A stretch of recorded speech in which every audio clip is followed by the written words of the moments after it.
Chicos, ¿cómo están? Buenas tardes. Ok. Quien les habla es la doctora Marta Elisa Gómez Petit, soy hematóloga. El día de hoy me corresponde dar el tema acerca, que nos va a hablar acerca de lo que son las anemias megaloblásticas. ¿Ok?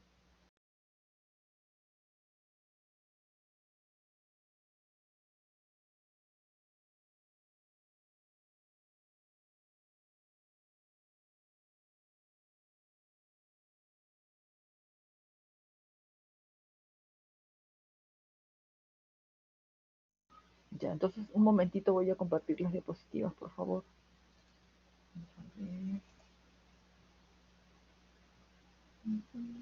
Compartir.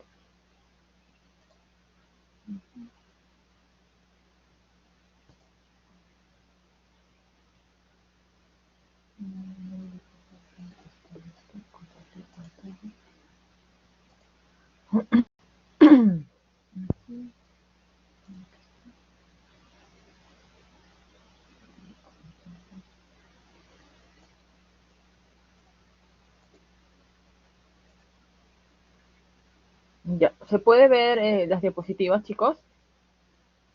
Sí se puede ver, doctora. Ya, entonces empezamos. Ya, ok. Ya, entonces, ¿qué tema vamos a hablar el día de hoy? El día de hoy vamos a hablar acerca de lo que son las anemias megaloblásticas, ¿no? Entonces, cuando hablamos de, vamos a hablar primero sobre cuáles son las características generales de este tipo de anemia, ¿no? Anemia megaloblástica. Entonces, estas anemias megaloblásticas se van a producir principalmente, ¿no? A consecuencia del déficit de dos vitaminas, ¿no? Una es la vitamina B12, ¿ok? Y la otra es la vitamina B9, o también denominada folato. Entonces hay que tener en cuenta esa característica, ¿no? Déficit de B12 o también denominada cobalamina o déficit de folato o también denominado B9. Entonces hay que entender que tanto la B12 como la B9 o el folato se utilizan como sustrato, ¿no? Para poder realizar la síntesis del ADN de cada uno de los progenitores hematopoyéticos que se encuentran en la médula. Por ejemplo, para obtener el ADN de los glóbulos rojos, para obtener el ADN de los glóbulos blancos y también el ADN de las plaquetas, ¿ok? Entonces, ¿no? Por eso decimos que las anemias megaloblásticas se producen como consecuencia, ¿no? Hay un defecto en la síntesis del ADN. ¿Por qué?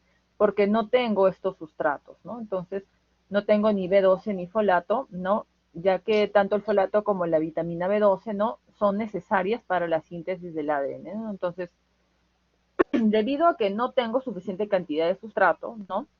Esto va a condicionar que haya una disminución, ¿no? En la velocidad de la síntesis del ADN, y esta disminución en la velocidad síntesis del ADN es la que va a generar cambios en cuanto a la morfología del glóbulo rojo, ¿no? Entonces vamos a observar, ¿no? Que va a haber cambios morfológicos, pero esos cambios morfológicos no son específicamente en los glóbulos rojos, ¿no? Lo más común es que hayan cambios en los glóbulos rojos. Vamos a observar glóbulos rojos que tienen un BCM que es más de 100, los cuales van a ser catalogados como una macrocitosis, ¿no? Vamos, ¿no? Eso es lo que observamos cuando hacemos un frotis de sangre periférico, ¿no? De los glóbulos rojos. Pero hay que tener en cuenta que cuando hablamos de anemias megaloblásticas, esos cambios morfológicos no solamente van a encontrarse en los glóbulos rojos, también podemos encontrar esos cambios morfológicos en los leucocitos y también podemos encontrar esos cambios, ¿no? En las plaquetas, ¿ok? Las anemias megaloblásticas podrían, ¿no? Ocasionar pancitopenia, son también una causa de pancitopenia, eso hay que tener en cuenta, ¿no? Entonces, ¿no? Entonces, este déficit de B12 o de folato va a ocasionar, ¿no? Que haya alteraciones, ¿no? Morfológicas, como ya les mencioné, ¿no? Entonces, vamos a encontrar precursores hematopoyéticos de gran tamaño, ¿no? En las células sanguíneas y también, ¿no? En la médula ósea y en la sangre periférica se van a ver grandes, ¿ok? Ya, luego,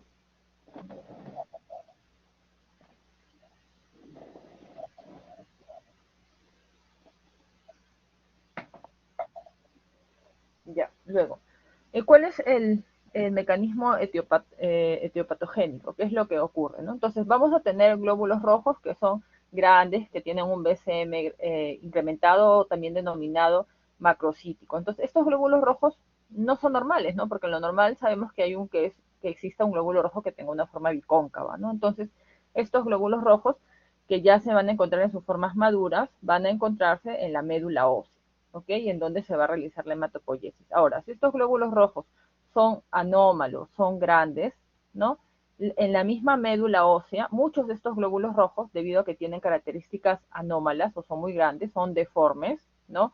Van a sufrir una hemólisis, ¿ok? Entonces, el resultado de la hemólisis de esos glóbulos rojos que ocurre en la médula va a condicionar, ¿no? Que exista un aumento de la bilirrubina predominio indirecto, ¿no? Entonces, cuando hay una hemólisis de los glóbulos rojos, ¿no? Siempre va a haber un incremento de la bilirrubina indirecta, ¿ok? Entonces, vamos a decir que en la médula ósea se está ocasionando, se está generando una eritropoyesis, pero es una eritropoyesis ineficaz. ¿Por qué? Porque el resultado de esa eritropoyesis son glóbulos rojos que tienen un BCM incrementado, son glóbulos rojos anormales, ¿no? Entonces se va a producir en este tipo de anemia megaloblástica una eritropoyesis ineficaz debido a que los precursores eritroides están alterados, ¿no? Y finalmente estos precursores eritroides, estos glóbulos rojos, van a ser lisados o destruidos dentro de la médula, ¿no? Esa destrucción dentro de la médula va a condicionar que haya un aumento de un pigmento, ¿no? Denominado bilirrubina, ¿no? Consecuencia de la destrucción de los glóbulos rojos, va a haber un aumento de la bilirrubina indirecta, ¿ok? Y eso es lo que vamos a ver en el examen físico de muchos de estos pacientes. Muchos de estos pacientes van a cursar con ictericia, ¿no? Tanto en escleras como también en lo que son mucosas, resultado de la hemólisis por que hay una eritropoyesis ineficaz, ¿ok? Ahora, ¿cuáles son las características que vamos a observar, ¿no? Cuando hacemos un frotis de sangre periférico o que vamos a encontrar en la médula ósea, ¿no? Entonces, de estos pacientes que tienen esta anemia megaloblástica. Vamos a encontrar, por ejemplo, en el frotis de sangre periférico, ¿no? ¿Cómo hago un frotis de sangre periférico? Extraigo una gotita del pulpejo del dedo de mi paciente que saco con una lanceta, ¿ok? Y luego eso lo voy a llevar a un portaobjetos, ¿no? Voy a colocar ahí la gotita, voy a extender la sangre y luego voy a ponerlo a secar y luego le echo un colorante especial, ¿no? Y luego lo voy a ver en el microscopio. Entonces, en el caso de una anemia megaloblástica vamos a observar, ¿no? Uno, macrocitosis, ¿no? El BCM normal que sabemos se encuentra entre 80 y 100, ¿no? Pero en este caso vamos a tener un BCM que está más de 100, ¿no? Vamos a observar también que el HCM, ¿no? Que es la concentración de hemoglobina, está también incrementado. Estos glóbulos rojos, ¿no? Que tienen un tamaño, un BCM grande, por encima de lo normal, se le va a denominar macrobalocitos, ¿no? Luego vamos a encontrar también una gran cantidad de neutrófilos hipersegmentados, ¿no? Y vamos a encontrar que los reticulocitos se encuentran en la mayoría de los casos disminuidos o en todo caso normales, ¿no? Entonces esto va a ser calificado como una anemia regenerativa, ¿no? Entonces en este caso vemos el caso de un paciente que tiene una anemia regenerativa en el cual la médula en ese momento no funciona. ¿Por qué? Porque no tiene el sustrato adecuado para poder sintetizar progenitores hematopoyéticos, ¿no? Pero sí se le hace el tratamiento que es la reposición, ¿no? Ya sea de la B12 o del folato, vamos a observar que como ya existe un sustrato adecuado, inmediatamente la médula va a empezar a hiperfuncionar, ¿ok? Luego vamos a observar también que hay aumento de la bilirrubina, ¿no? Como resultado de la lisis o la hemólisis intramedular de los glóbulos rojos, y también vamos a encontrar que hay un aumento del LDH que indica que hay daño o destrucción del tejido hematopoyético, ¿no? Porque estamos diciendo que va a haber una destrucción del glóbulo rojo. Siempre que hay un daño de cualquier tejido, sea hematopoyético, sea cardíaco, sea por ejemplo muscular, siempre va a haber una elevación del LDH, ¿no? En este caso hay una lisis, una destrucción de lo que son los glóbulos rojos, y por eso hay un aumento, hay una destrucción del tejido, ¿no? Hay un aumento de la lactato deshidrogenasa. Luego la ferritina va a estar normal, ¿no? No es una anemia ferropénica, por eso la ferritina va a estar normal. Y luego estos pacientes pueden cursar con pancitopenia o en todo caso, ¿no? Pueden cursar con algún tipo de visitopenia, ¿no? ¿Cuál es el diagnóstico diferencial? ¿No? Otro diagnóstico diferencial de otra enfermedad que también cursa con pancitopenia, ¿no? Son las aplasias medulares, las leucemias agudas también pueden presentar pancitopenia, ¿no? Los síndromes mielodisplásicos, ¿no? También, ¿no? o los síndromes mieloplásticos generalmente son patologías, ¿no? Que el grupo etario que se compromete son los adultos mayores, ¿no? Más de 60 años, ¿no? Pero esas enfermedades que les acabo de mencionar serían diagnósticos diferenciales, ¿no? De estas anemias megaloblásticas, ¿no? Porque también podrían cursar con pancitopenia, ¿ok? ¿Qué vamos a encontrar en la médula ósea? En la médula ósea vamos a encontrar un aumento de lo que es la serie eritroide y también de la serie mieloide, ¿no? Y vamos a encontrar que hay un aumento también, ¿no? Del tamaño de los precursores hematopoyéticos, ¿no? Vamos a encontrar que la morfología, ¿no? De estos glóbulos rojos son glóbulos rojos que tienen cambios megaloblastoides, ¿no? Es decir, son glóbulos rojos grandes, ¿no? También los leucocitos o también las plaquetas pueden tener cambios megaloblastoides, ¿no? Es decir, son grandes, tienen un tamaño anormal, ¿no? Entonces, cuando hablamos de anemia megaloblástica, ¿no? De manera general mencionaremos que, ¿no? Se puede producir debido a déficit de B12 o debido al déficit de folato, ¿ok? Vamos a hablar de cada una de ellas, ¿no? Entonces, primero vamos a hablar acerca del metabolismo de la vitamina B12. La vitamina B12, ¿no? O también denominada colavina, esta se va a encontrar principalmente en alimentos de origen animal, ¿no? Como por ejemplo las carnes, el pescado y los huevos, ¿ok? Y el lugar en donde se va a almacenar esta vitamina B12 es en el hígado, ¿ok? Ahora, para que alguien desarrolle una anemia megaloblástica por déficit de B12, tienen que pasar muchos años, porque generalmente en el hígado tenemos una gran cantidad, ¿no? De esta B12 almacenada, la cual generalmente podría, cuando el paciente no ingiere ningún tipo de carne, ¿no? Por ejemplo, que tenga la cobalamina, en todo caso podría haber una disminución de los depósitos, pero se demora mucho tiempo, prácticamente son de 8 a 10 años, ¿ok? Ahora, otro dato importante que tenemos que tener en cuenta es que si bien en todos los alimentos, ¿no? En los alimentos como las carnes, el pescado y los huevos se encuentra la vitamina B12, para que esta vitamina B12 no pueda liberarse de estos alimentos, ¿no? Se necesita que los jugos gástricos principalmente, ¿no? El ácido clorhídrico se ponga en contacto con estos alimentos para que luego se produzca la liberación de la cobalamina, ¿no? Que es la B12, la que conocemos. ¿Ok? Ahora, otra cosa importante que tenemos que tener en cuenta es que en el estómago, ¿no? Sabemos que se encuentran las células parietales, ¿no? Y esas células parietales se van a encargar de producir ácido clorhídrico, ¿ok? Entonces, estas células parietales, al mismo tiempo que producen ácido clorhídrico, ¿no? También son importantes porque estas células parietales van a producir una proteína denominada factor intrínseco, ¿no? ¿Y por qué es importante el factor intrínseco? Porque el factor intrínseco, ¿no?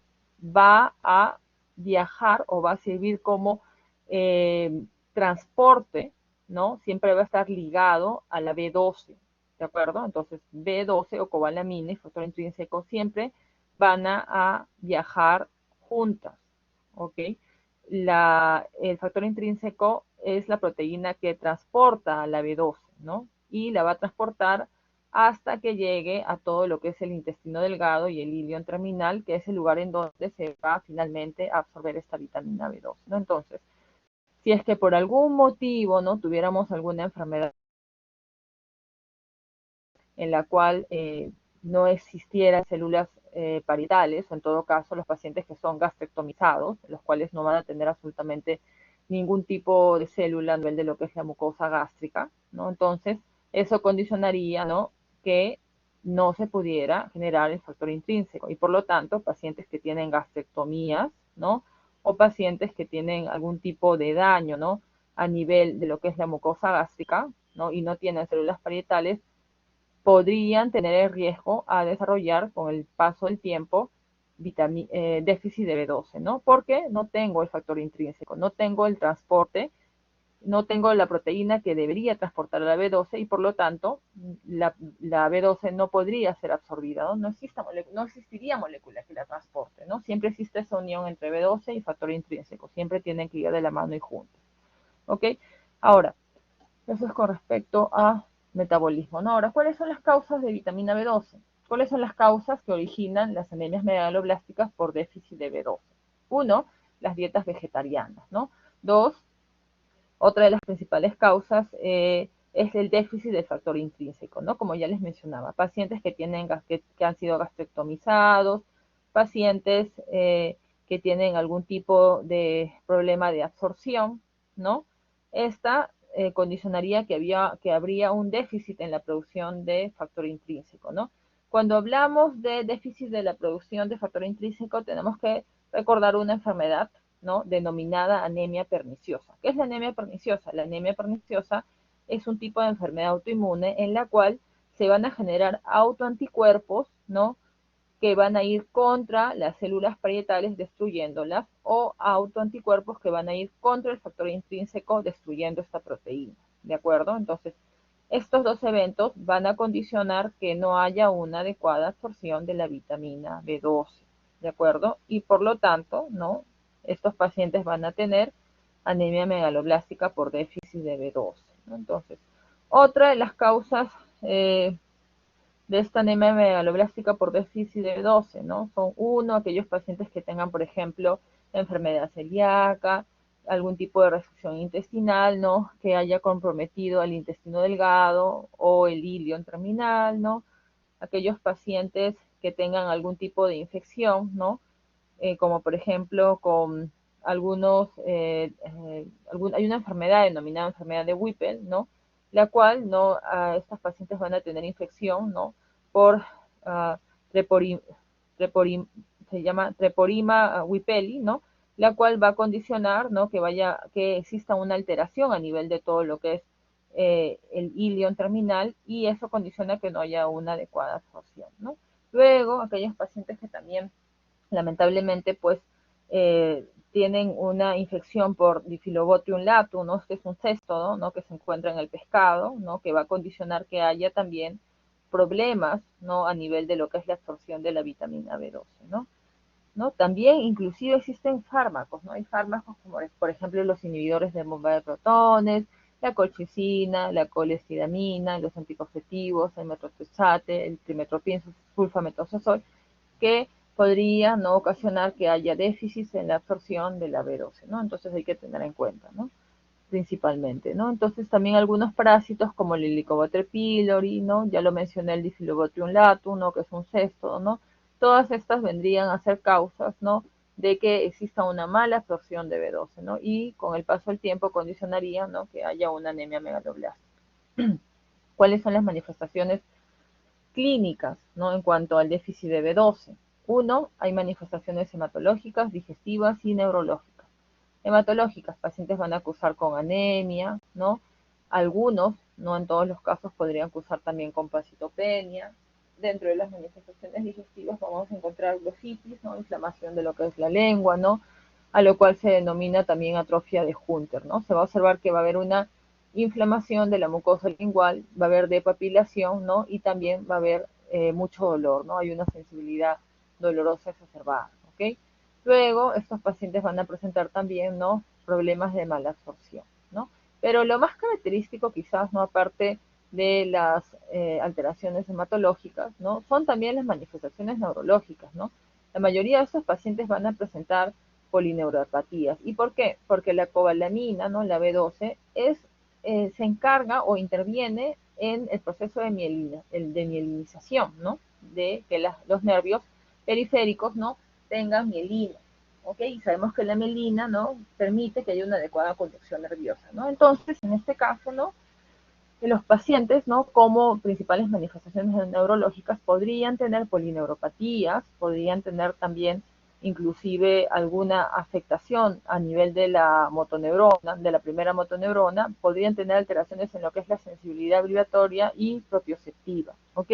Y ya cuando hablamos de una anemia megaloblástica por déficit de B12, pero ya crónica, ¿no? Ya que ¿no? El paciente ya está con un déficit de más de 8 años, 10 años, ¿no? O que ya se encuentra el paciente ya tiene esta enfermedad de manera crónica, jamás ha recibido tratamiento, ¿no? Entonces puede cursar con demencia reversible, ¿no? Ya en el caso de fases avanzadas, ¿no? Entonces, ¿no? Por eso siempre cuando llega un abuelito, ¿no? De más de 60 años, ¿no? Un adulto mayor, ¿no? Al cual el psiquiatra, ¿no? Por ahí hace un diagnóstico de una demencia, ¿no? Siempre es bueno, ¿no? Hacer un dosaje de B12, ¿no? Para corroborar si es que en verdad esa demencia que tiene ese paciente, esos síntomas neurológicos, son debido a, ¿no?, que presenta un déficit de B12 o si es que existe otra causa aparente, ¿no? Entonces, ahí hay que tener cuidado, ¿no? ¿Cuál es el diagnóstico? ¿Qué pruebas son las que voy a pedir? En el caso de un déficit de B12, ¿no?, voy a pedir un hemograma, ¿no?, obviamente con constantes corpusculares, es decir, que tenga BCMIT, que tenga HCM, ¿no?, para poder observar la macrocitosis o los microvalocitos. Voy a pedir también un frotis de sangre periférica, ¿no? Voy a pedir también reticulocitos, ¿no? En los reticulocitos que voy a observar que estos se encuentran disminuidos o normales, ¿no? Luego, en el frotis de sangre periférica, se va a observar que hay neutrófilos hipersegmentados, ¿no? Es decir, son neutrófilos que tienen más o mayor o igual de 5 lobulaciones, ¿no? Entonces, son neutrófilos hipersegmentados, ¿no? Entonces, los exámenes que voy a pedir son sencillos, ¿no? Hemograma con constantes corpusculares, frotis de sangre periférico, ¿no?, reticulocito, ¿no? Entonces, estas son las imágenes, ¿no?, que se observan en el frotis de sangre periférico, ¿no? Podemos observar que son neutrófilos no hipersegmentados, 1, 2, 3, 4, 5, 6, 7, ¿no? Tiene 7, ¿no? 7 segmentos diferentes, ¿no? ¿No? Y bueno, también voy a observar los característicos, ¿no?, macrovalocitos, ¿no? No hay, estos son que tienen glóbulos rojos que tienen un BCM, ¿no?, incrementado, macrovalucito, ¿no? Es lo más característico, ¿no? Ya, ahora, en cuanto al diagnóstico, ¿qué otras pruebas también debería pedir? ¿No? Voy a pedir también lactato de genasa, que debe estar incrementado porque hay una destrucción de los glóbulos rojos a nivel, destrucción del tejido hematopoyético a nivel de la médula ósea. También voy a pedir lo que es bilirrubina, ¿no? Bilirrubinas totales, ¿no? Las bilirrubinas totales, vamos a observar que la bilirrubina indirecta se encuentra incrementada, ¿no? Y también vamos a observar que va a haber una disminución de la aptaglobina, ¿no? Entonces, LDH incrementado, bilirrubinas totales incrementadas a predominio indirecto y aptaglobina disminuida. Eso también me sirve mucho para el diagnóstico. Luego, ¿no? ¿No? Y como ya les mencioné, ¿no?, los reticulocitos, ¿no?, deberían estar normales o disminuidos. ¿Qué más voy a pedir? Indudablemente tengo que pedir un dosaje de vitamina B12, ¿no? Entonces tengo que pedir un dosaje, ¿no? Entonces se dice que por encima de 300 picogramos, ¿no? Eh, Esto es normal, ¿no? Los valores normales son por encima de 300 picogramos. Si es que sale así, significa que es normal, que es muy raro que el paciente tenga una deficiencia de B12, ¿no? Si el valor de los picogramos se encuentra entre 200 y 300, significa, ¿no?, está justo en el límite, ¿no? Significa que es posible que el paciente tenga una deficiencia, ¿no? Y es útil realizar otras pruebas adicionales. Y si se encuentra por debajo de 200 picogramos, ¿no?, eso es indicativo que este paciente tiene una deficiencia de B12, ¿no? Entonces, dosaje de B12.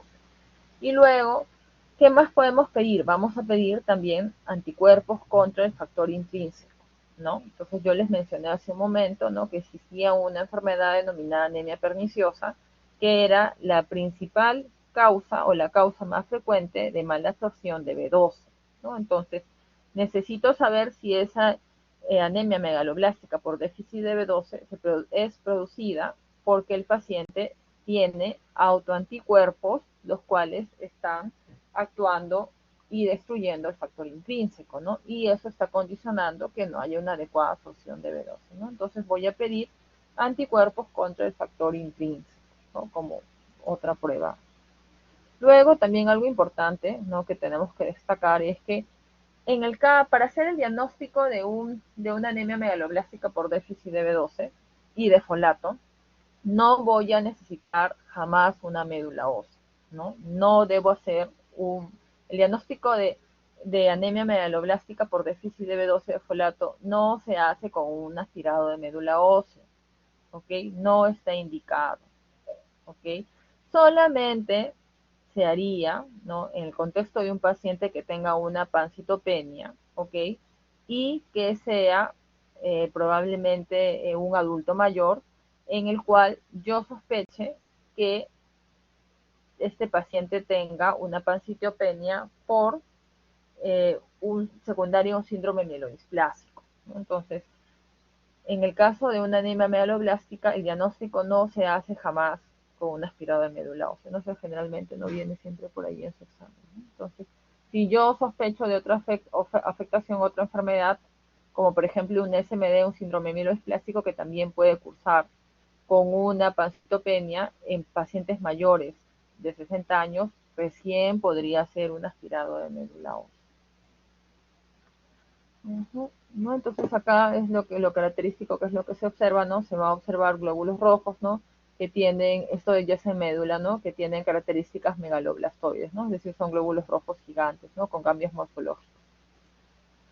¿Cuál es el tratamiento? ¿No? Pues el tratamiento es sensible, ¿no? Simplemente tenemos que sustituir lo que falta, ¿no? Y lo que falta, ¿qué es? B12, ¿no? Entonces vamos a colocar vitamina B12, ¿no? Esta vitamina B12 está disponible en varias formulaciones y puede administrar por varias vías, ¿no? Incluida la vía intramuscular, subcutánea profunda, oral o sublingual, ¿no? Entonces, por ejemplo, si vamos a utilizar la vía parenteral, ¿no? La vía endovenosa, generalmente en niños, ¿no? Se utiliza de 50 a 100 microgramos por vía parenteral una vez por semana hasta que se corrija la eficiencia, y luego una vez al mes o una vez cada 2 meses.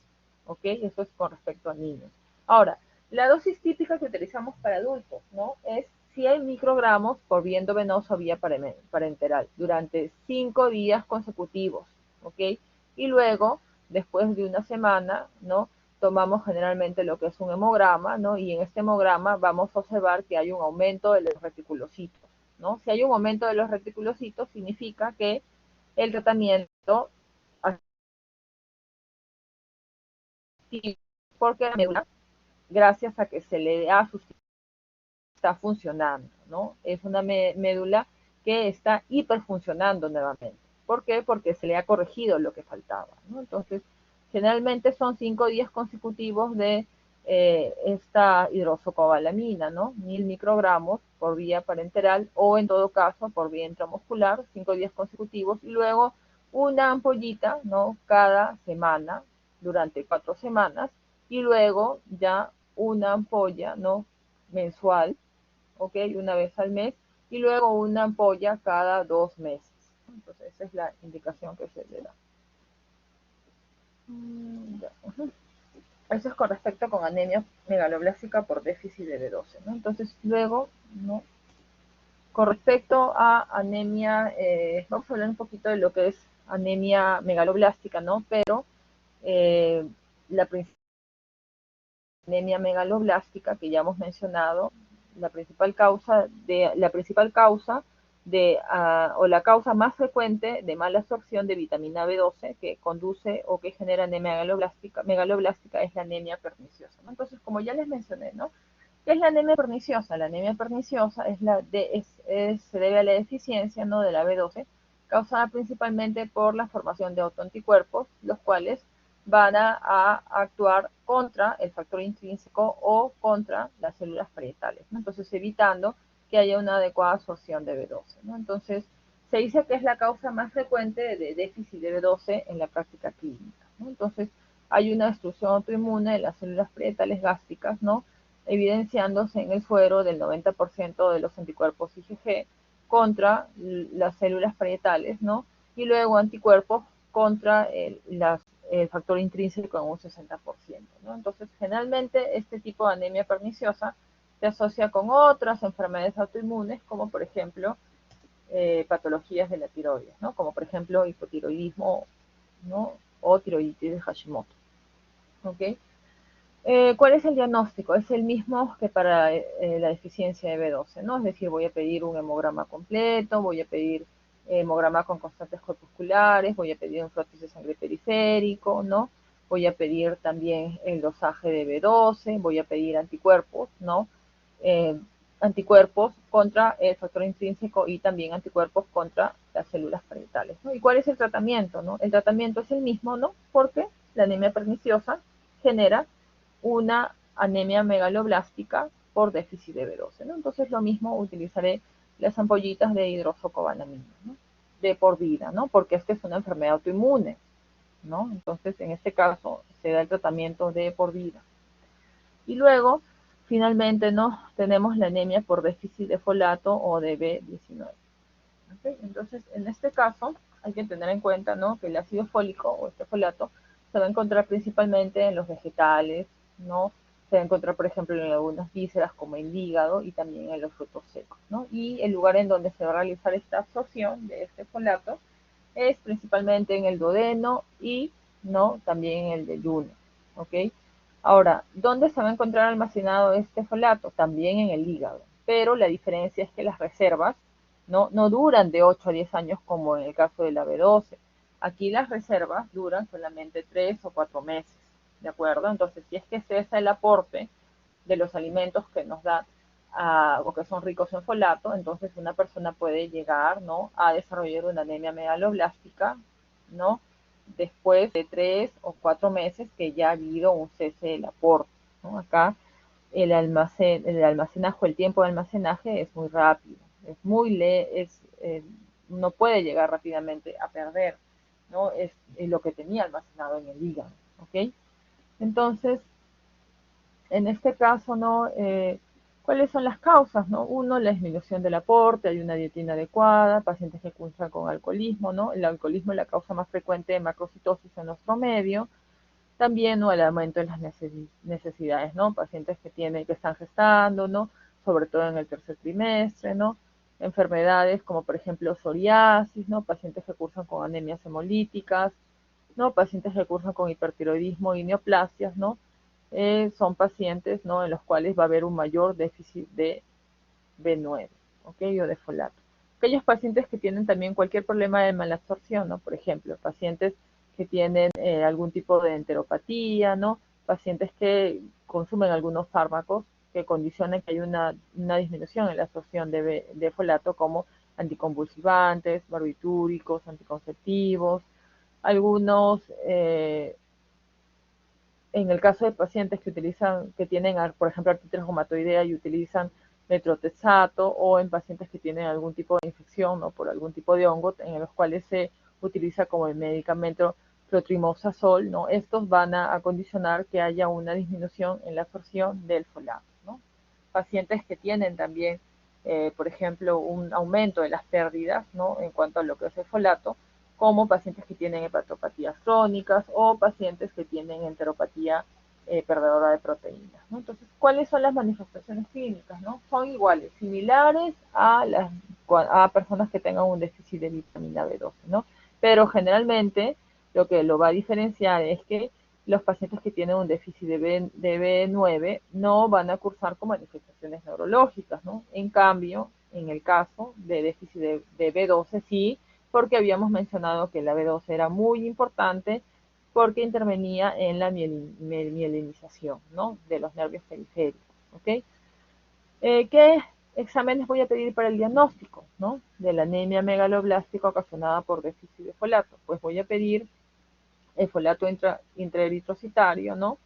Y también puedo pedir el ácido fólico sérico. Entonces, el folato intraeritrocitario no es un indicador real de los depósitos celulares de folato, ¿no? Tiene más sensibilidad y especificidad, ¿no? Y también, ¿no? Puedo pedir de todas maneras, ¿no? El ácido fólico sérico, el cual se va a ver influenciado, ¿no? Por las fluctuaciones diarias de la dieta, ¿no? Pero puedo pedir cualquiera de los dos, ¿no? ¿Cuál es mejor? El folato intraeritrocitario, obviamente, ¿no? Pero si es que no hay folato intraeritrocitario, ¿no? Igual el diagnóstico se puede realizar con el dosaje del folato sérico o del ácido fólico sérico. Entonces, ¿no? Entonces, ¿qué es lo que tiene que ocurrir? Tiene que ocurrir, ¿no? Que el folato intraeritrocitario está disminuido, o en todo caso que el ácido fólico sérico también está disminuido, ¿no? Que indican que hay una deficiencia de esta vitamina. ¿Cuál es el tratamiento? Pues el tratamiento también no es sustituir lo que hace falta, ¿no? En este caso son tabletitas de ácido fólico, ¿no? Tabletitas, cada tabletita eh, son tabletitas, cada tabletita viene una presentación de 0.5, ¿no? miligramos, ¿no? Entonces la dosis que vamos a utilizar es de 1 miligramo al día como dosis mínima, ¿no? Y hasta máximo se puede dar 5 miligramos al día, ¿no? Y eso ya depende mucho del médico, del dermatólogo, ¿no? O del grado de afectación o de las líneas, ¿no? Si es una línea eritroide o si es una línea, la línea de los glóbulos blancos, ¿no? La cual está afectada. Eso ya depende mucho del grado, ¿no?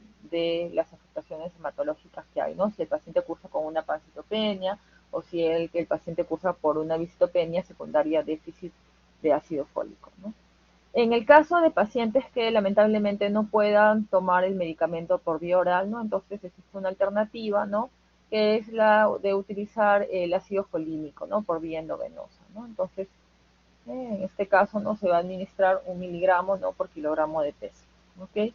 Asimismo también, ¿no? En el caso, ¿no? De las mujeres que están gestando, que están embarazadas, ¿no? Se administra ácido fólico, ¿no? De forma profiláctica, ¿no? En todas aquellas mujeres, ¿no? Que están gestando, en los niñitos que son prematuros y también con aquellos pacientes que tienen ya un diagnóstico, ¿no? De algún tipo de anemia hemolítica crónica, ¿no? Porque sabe que hay situaciones de hiperconsumismo de ácido fólico, ¿no?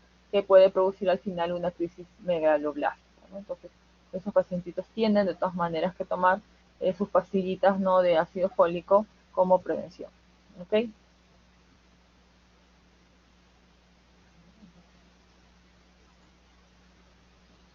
Ya chicos. Entonces, la clase me parece que se la tengo que pasar al doctor Rodríguez, eh, su compañera, la delegada.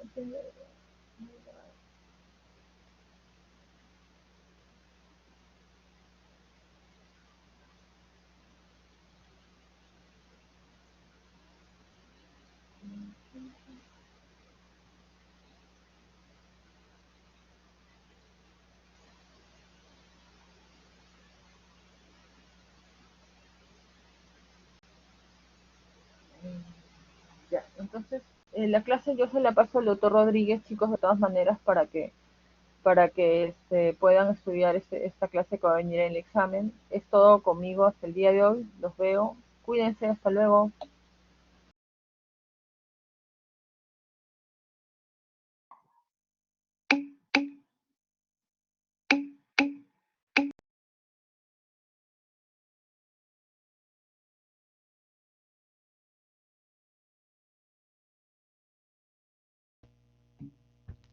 Gracias, doctora. Disculpe, no subí a apagar la grabación, por favor.